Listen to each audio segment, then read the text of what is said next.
paz a todos, uma boa noite, que Deus abençoe cada um dos irmãos.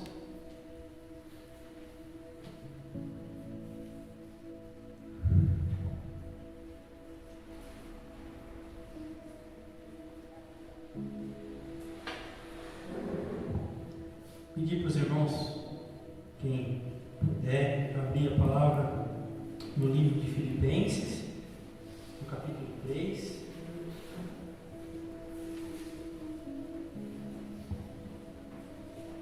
Dizer que é uma alegria poder compartilhar a palavra essa noite com os irmãos.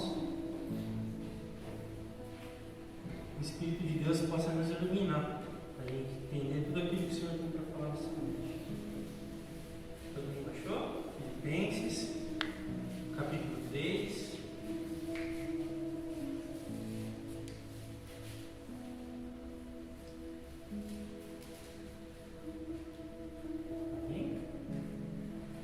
Diz assim: concluindo, meus irmãos, quanto ao mais, alegrai-vos no Senhor. Para mim não é incômodo escrever-vos outra vez sobre o mesmo assunto, e para vós é uma segurança a mais. Tomai cuidado com os cães, cuidado com esses que praticam o mal, cuidado com a falsa circuncisão, porquanto nós é que somos a própria circuncisão, todos nós que adoramos pelo Espírito de Deus, que nos gloriamos em Cristo Jesus e não depositamos confiança alguma na carne. Embora eu também tivesse razões para alimentar tal convicção. Ora, se alguém julga que tem motivos para confiar na carne, eu ainda mais, circuncidado no 8º dia de vida, filho da descendência de Israel, da tribo de Benjamim, hebreu de hebreus. Quanto à lei, fui fariseu. Quanto ao zelo, persegui a igreja. Quanto à justiça que há na lei, irrepreensível. Todavia, o que para mim era lucro, passei a considerar como prejuízo por causa de Cristo. Mais do que isso, compreendo que tudo é uma completa perda, quando comparado à superioridade do valor do conhecimento de Cristo Jesus, meu Senhor, por quem decidi perder todos esses valores, os quais considero como esterco, a fim de ganhar Cristo, e ser encontrado nele, não tendo por minha, a justiça que procede da lei, mas sim a que é otorgada por Deus mediante a fé, para conhecer Cristo e o poder da sua ressurreição e a participação nos seus sofrimentos, identificando-me com ele na sua morte, com o propósito que seja como for a ressurreição dentre os mortos, nela estar presente. Amém? Só que é isso, irmãos.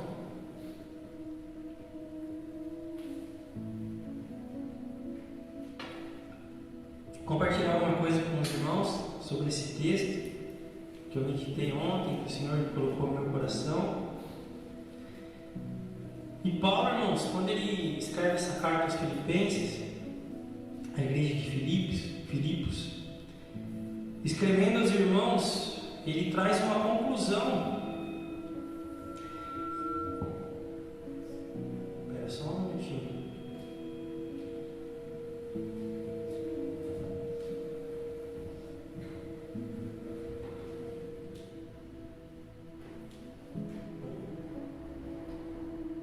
E ele escreve ali para os irmãos, e ele começa a carta dizendo: alegrai-vos no Senhor.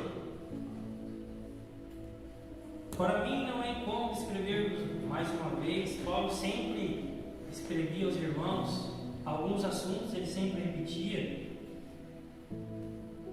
Como ele disse aqui sobre o mesmo assunto, ele já tinha falado sobre isso para os irmãos, como se fosse uma segurança a mais. E ele começa no capítulo 2 dizendo: cuidado com os cães, cuidado com esses que praticam o mal, cuidado com a falsa circuncisão.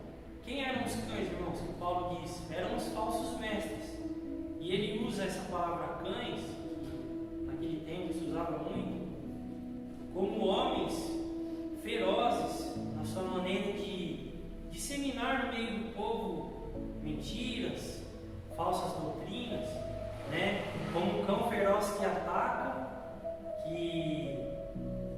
a sua vítima.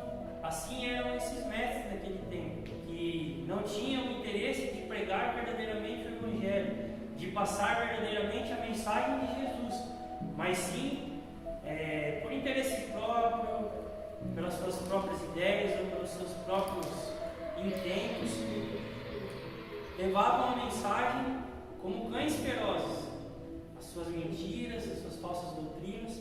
E Paulo diz: tome cuidado com esse tipo de gente, homens perversos, que não pensam no próximo, mas que, como os apóstolos alertavam, fazem comércio de vós. Tome cuidado com esses que praticam o mal. Então ele começa dizendo: olha, alegrai com o Senhor, mas tome cuidado. Cuidado com a falsa circuncisão. O que era a falsa circuncisão, irmãos?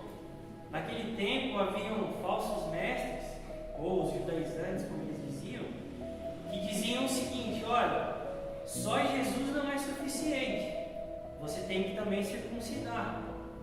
Só Jesus não é suficiente, você tem que crer em Jesus sim, mas você tem que cumprir toda a lei. Traziam todos aqueles procedimentos da lei, aqueles ritos religiosos, que não tinham em Cristo mais valor nenhum.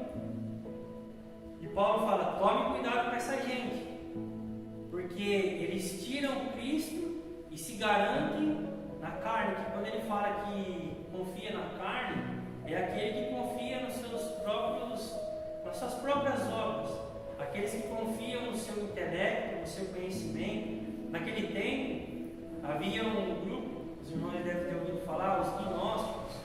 Os gnósticos vêm da palavra gnosis, que significa conhecimento.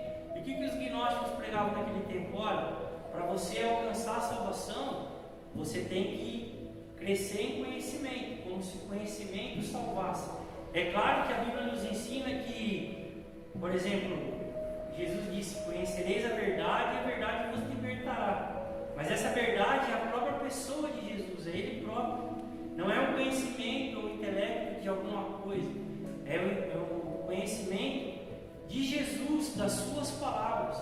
E pela fé nele nós somos salvos. Então hoje nós não colocamos mais a nossa confiança nas nossas obras, mas sim na obra de Cristo. Amém? E com o conhecimento de Cristo nós crescemos na verdade do Evangelho, e aí sim nós temos discernimento para nos acautelar contra os cães que ele fala. Amém, irmãos? Vocês estão entendendo o raciocínio até aqui? E Paulo ele diz isso. Aí ele fala: porquanto nós somos a própria circuncisão, todos nós que adoramos pelo Espírito de Deus, que nos gloriamos em Cristo, no que Ele fez, em quem Ele era, na salvação que vem pela fé, no que Ele fez na cruz, pela Sua ressurreição, e não depositamos confiança alguma na carne. De novo ele fala: não depositamos confiança no que nós podemos fazer para agradar a Deus, para assim conseguir a nossa salvação, ou para assim conseguir favores de Deus. E no 4 ele começa dizendo: embora para alimentar tal convicção, e ele começa a falar da sua experiência religiosa antes de Jesus, antes de ter um encontro com Jesus a caminho de Damasco, antes de Jesus aparecer para ele, e Jesus já ressurreto, quando ele já tinha ressuscitado dos mortos.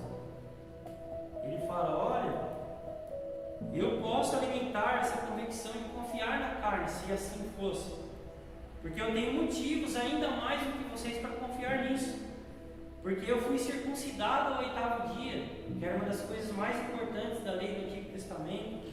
Com 8 dias de nascido, os homens eram circuncidados, que era uma operaçãozinha que eles faziam. Eu sou filho da descendência de Israel, ou seja, ele era um descendente das tribos de Israel. Se eu não me engano, ele era descendente da tribo de Benjamim, mas isso não é o caso. Aqui ele fala da tribo de Benjamim. Hebreu de hebreus. Quanto à lei, fui fariseu. Fariseu era um mestre da lei, um doutor da lei.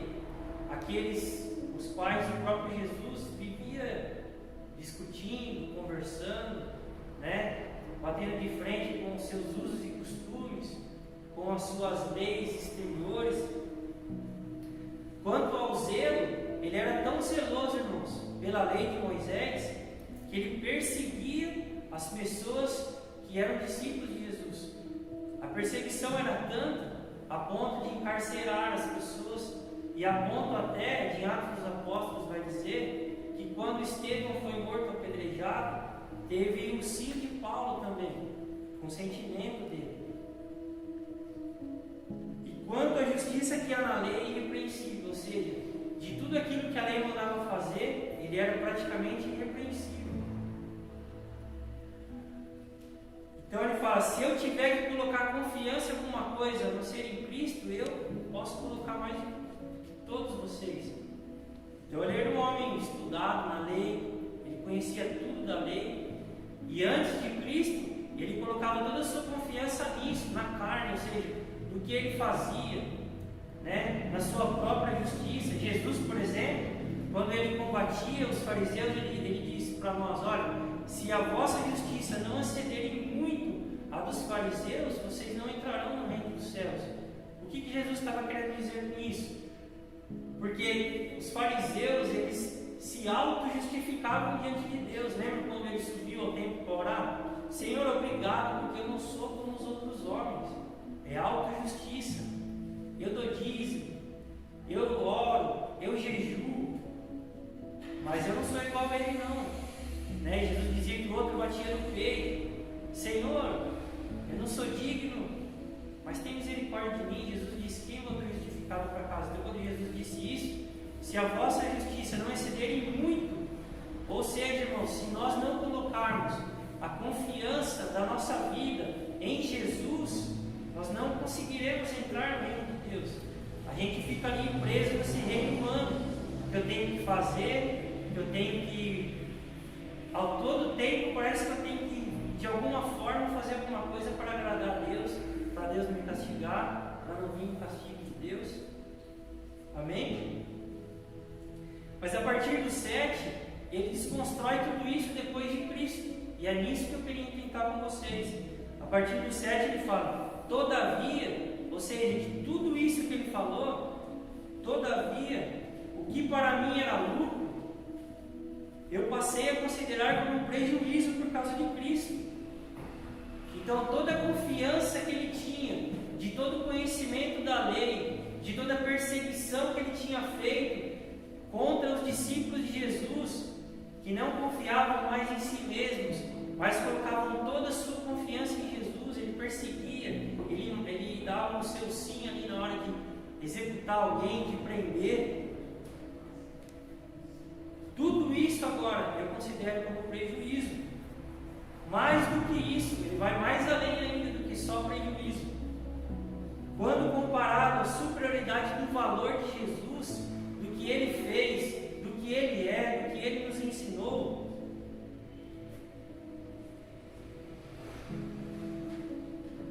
tudo isso é uma completa perda, ou seja, tudo é uma perda. E ele vai mais além ainda ao ponto de falar que esses valores eu considero como esterco. Desculpem a palavra, como merda, bosta, porque não serve de nada, a fim de ganhar Cristo. E Paulo, irmãos, ele era alguém, como eu já disse, criado na lei judaica, todos aqueles rituais de purificação, não só na lei escrita dos 613 mandamentos do Levítico, que não eram só 10, eram 613, de toda a lei oral que passavam de geração em geração, o qual muitas dessas leis, Jesus mesmo disse, por causa das vossas tradições, vocês anulam os preceitos de Deus. E antes de Cristo, ele era alguém que se fiava nisso. E antes de conhecer a Cristo, por exemplo, eu não tinha conhecimento nenhum da lei judaica. Mas eu tinha uma coisa comigo mesmo, eu confiava em mim mesmo. Eu dizia acreditar em Deus, mas eu confiava em mim mesmo, na força do meu braço, na força da minha juventude. Tem gente que coloca a sua confiança e aquilo que ele julga como lucro na vida em bens, posses. Tem gente que coloca o lucro da vida no conhecimento e busca tanto conhecimento, e é bom o conhecimento, porque quanto mais a gente sabe, mais a gente evita de pessoas mentir para nós. Mas quando eu coloco só o lucro da minha vida nisso, e eu lembro, irmãos, que eu colocava, não, eu vou trabalhar, eu vou fazer isso, e a vida passa como um sopro. Tiago, por exemplo, fala que a vida é como um vapor que logo se dissipa, como uma nuvem que logo se dissipa. E confiava tanto, irmãos. Ontem eu tinha 18, hoje eu tenho 34. Há um ano atrás eu era cheio de cabelo na cabeça. Esses dias, pra vocês terem ideia, minha esposa olhou para mim e falou: nossa, amor, você está parecendo o Dr. Enéas. E pior que eu fui olhar no espelho e falei: nossa, será que é verdade? Eu estou parecido mesmo? Por que, irmãos? Porque o tempo passa. Tem gente que coloca o seu lucro e a sua confiança, a sua esperança no tempo. Ah, eu tenho que fazer hoje, é hoje. E o tempo passa. E a pergunta que veio no meu coração, e eu queria compartilhar com os irmãos, para Paulo, o lucro da vida dele era seguir a lei e tentar agradar a Deus, fazendo e sendo. E nós hoje não fazemos para ser. Tem gente que quer fazer para ser, né? Ah, eu quero fazer para ser o discípulo de Jesus. Na verdade, o Evangelho, ele nos transforma para sermos. Não fazermos para ser, mas o que Jesus fez na cruz nos transforma para ser. Vocês entendem isso? Como assim? Nós fazemos não para ser, nós fazemos porque nós somos. O Evangelho nos transforma à imagem e semelhança de Jesus. Então, quando nós cremos, nós nos tornamos a imagem e semelhança dele. Quando eu faço para ser, é como se fosse uma troca, né? É como se eu fizesse, eu ia ser mais aceitável para Deus. Aonde Deus, ele não nos aceita por fazermos coisas. Ele nos aceita por amor. Jesus, ele se deu por amor. Amém? Então nós temos que fazer também por amor, não para ser aceitos. Em Cristo, pela fé, nós já somos aceitos. A Bíblia diz que nós somos adotados como filhos, nós somos filhos de Deus. E vinha essa pergunta no meu coração: o que te era lucro? Como eu disse, eu confiava na minha juventude, né? No pouco conhecimento que eu tinha, que eu achava que eu tinha muito, mas eu pensei que era muito pouco. E o tempo passou, irmãos.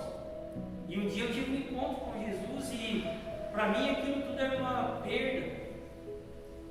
E hoje talvez os irmãos chegaram aqui e a pergunta que não quer calar hoje, que ecoa nos nossos corações, que ecoa no meu: o que era lucro para você? Mas e depois de Cristo? Isso continua, isso para você ainda é lucro, ou já você considera como perda?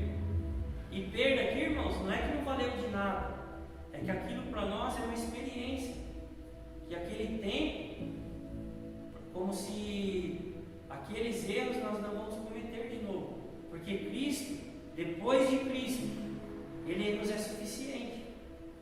Porque tudo nessa vida passa, irmãos. O tempo passa, as riquezas passam. Jesus disse que a traça corrói e vem às vezes o ladrão e rouba.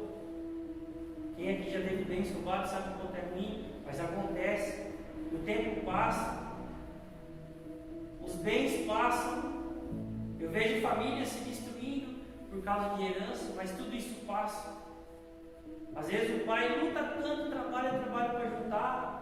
Às vezes morre, deixa e os filhos gastam tudo, porque essas coisas passam. O conhecimento humano passa. Paulo disse que o conhecimento vai passar. O que fica é a fé, a misericórdia e o amor. O conhecimento também passa. Tudo passa. E Jesus disse uma coisa maravilhosa: os céus e a terra passarão, ou seja, tudo passa, mas as minhas palavras permanecem para sempre. Tudo passa, irmãos, nessa vida. Não adianta a gente ficar correndo para lá e para cá, ansioso, como Jesus disse. Jesus disse: quem que anda ali ansioso para lá e para cá pode com isso acrescentar um dia à sua vida? Ninguém. Isso na verdade só rouba a nossa vida, só rouba o nosso tempo precioso que a gente pode ter com Deus, com a nossa família, ali no silêncio. E essa pergunta ecoava no meu coração: realmente Jesus é o maior lucro que você teve ou tem hoje? E eu, Senhor, no nome de Jesus, eu quero crer que sim. Porque, como Jesus disse, tudo passa, irmãos, tudo. A juventude passa, os dias hoje passam assim. Como Jesus disse que os dias se abreviariam. Eu acho que o dia hoje tem 12 horas, que passa tão rápido que tudo passa. Mas as palavras de Jesus permanecem para sempre. E o meu reino permanece para sempre, Jesus disse. Amém? Por isso, irmãos, que Ele é o maior lucro que nós podemos ter. Não que Jesus é algo que nós usamos como lucro, ou seja, como muitos fazem, né? Usam o Evangelho e o nome de Jesus para obter lucro. Não. Na verdade, que Ele é o nosso maior ganho, porque Ele permanece para sempre. Podem te roubar, podem te prender, podem te caluniar, mas se as palavras de Jesus estiverem em nós, porque elas permanecem para sempre. E isso ninguém pode roubar de nós. O conhecimento de Cristo. E isso é maravilhoso. Em nome de Jesus, irmãos, Ele seja o nosso maior bem. Porque se nós temos a Ele, nós temos tudo. Salmo 23. O Senhor é meu pastor e nada me faltará. Não é que talvez as coisas não vão faltar para nós. Porque se Ele for tudo que nós tivermos, é suficiente. Porque Ele faz todas as coisas. Ele diz: sem mim nada vocês podem fazer. Esses dias foi engraçado, eu conversando com um amigo meu lá do salão, e eu falando com ele, parecia, eu conversava com ele, e a gente caiu no assunto de Deus, mas a minha esposa fala: amor, você fala demais. Eu não sei nem como os crentes votam, porque você fala muito na orelha deles. E eu falando, irmãos, e caiu no assunto de Jesus, e eu conversando com ele como se ele fosse um homem de Deus, assim. Não que ele não seja, né, mas alguém que, tipo, um pastor, assim.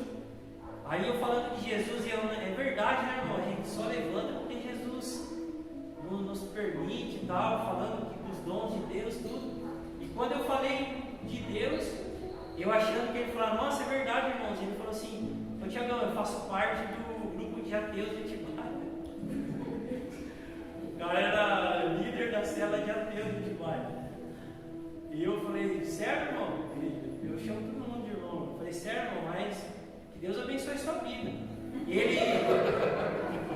Aí ele deu risada, porque a gente tem essa mania. Aí ele falou assim pra mim: ó, Tiagão, eu acho lindo a fé que você tem. Eu, no momento, não tenho. Eu não vou dizer pra você que amanhã eu vou continuar assim. Não sei. E eu lembro que a gente fez a primeira comunhão junto ainda. Tem até uma fotinha dele lá. A gente estudou junto, cresceu junto. E ele falou: eu não sei. Hoje eu não tenho essa fé, mas eu acho linda essa fé. E eu: não, irmão, vou orar por você e tal. Aí a gente conversou, aí no final ainda: ô, vai com Deus. Aí ele olhou pra minha cara e falei: vai com Deus, vai. Eu não estou desejando o seu mal, vai com Deus, vai, que Deus te abençoe. E porque Cristo, irmãos, Ele é o nosso maior bem, Ele é o bem mais precioso que nós temos. E isso ninguém pode tirar de nós. Amém? Os apóstolos entenderam tão maravilhosamente isso, que eles davam a vida deles, se fosse preciso, pela causa do Evangelho. Não é à toa que todos morreram assassinados de alguma forma. O único que morreu de morte natural foi João, ainda porque Deus quis, porque ele foi jogado num caldeirão de óleo de azeite, ou óleo sem fervente, e na história eu já li, diz que por 2 ou 3 vezes, e todo mundo ficava olhando, esperando ele derreter, e nada acontecia a ele. Então, para você ver o quanto, quando as pessoas entendem o valor de Cristo, eles dão a vida pela causa do Evangelho? Porque é o maior bem. Amém? E para quê, irmãos? E quando nós entendemos o benefício disso, a riqueza que há em termos Cristo como o nosso maior ganho, Paulo ele começa a partir do 9. Para quê?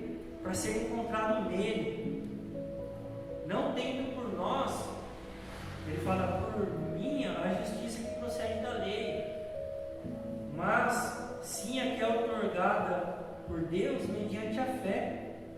Ou seja, não é mais nada que eu possa ter como lucro, que eu confie em mim, no meu braço, no que eu faço, no que eu deixo de fazer, mas sim quando eu me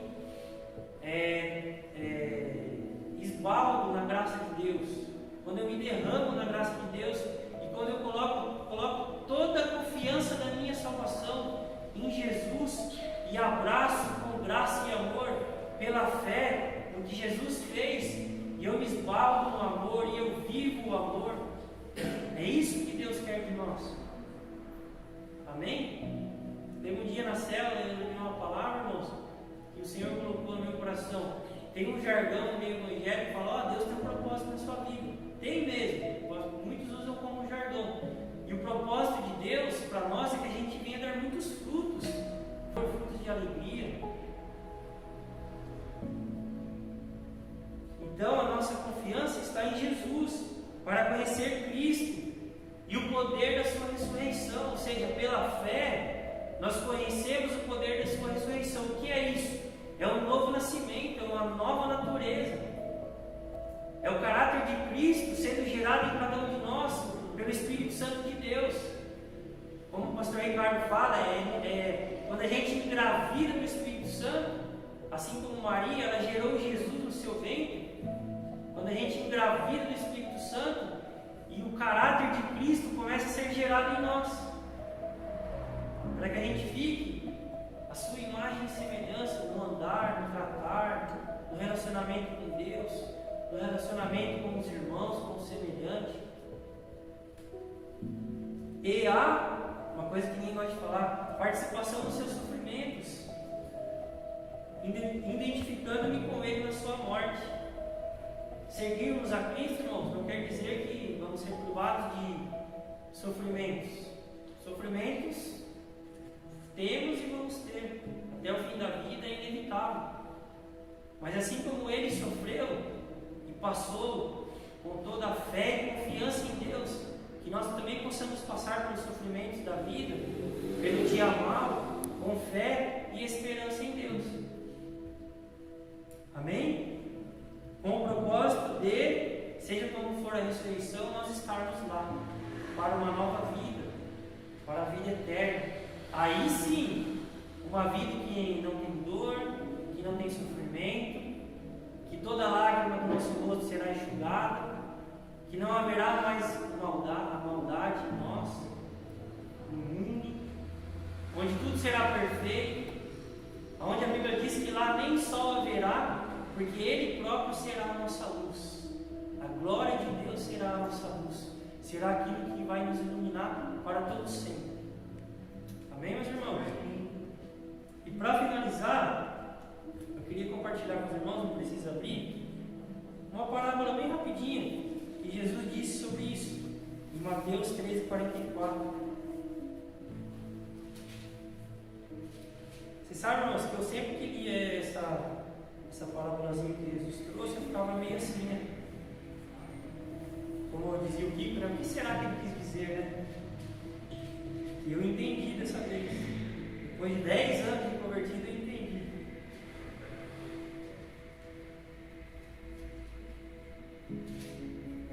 Mateus 13:44, Jesus ele fala assim, ó: o reino dos céus assemelha-se a um tesouro escondido no campo. Certo homem, tendo encontrado, escondeu novamente. Então, transbordando de alegria, vai, vende tudo que tem e compra aquele terreno. É o que Paulo disse. Quando alguém se encontra com Jesus e recebe a alegria do reino de Deus, Como esse homem que estava ali, não sei se ele estava carpindo, não sei o que ele estava fazendo, encontrou um tesouro que ele ficou tão feliz que ele enterrou ali, irmãos, deixou ali. Ele foi, vendeu tudo que ele tinha e comprou aquele campo, porque não era dele, porque ele ficou alegre com aquele tesouro. Quando a gente se encontra com Jesus, a nossa vida tem que ser igual a esse homem que encontrou esse tesouro. Não estou falando, irmão, que você tem que vender sua casa, seu carro, não é isso. Mas as coisas, principalmente dessa vida, desse mundo, o conhecimento, os bens, o tempo, já não tem tanta importância. Porque como esse homem achou esse tesouro, Jesus é como um tesouro. Então essas coisas já não importam mais. Porque esse tesouro é um tesouro valioso, que ninguém pode tirar de nós. Ele está aqui, ó. Ele está aqui na nossa consciência, transbordando em nós amor, alegria, fé, para que a gente venha dar frutos, mansidão, domínio próprio, esperança, paz, alegria,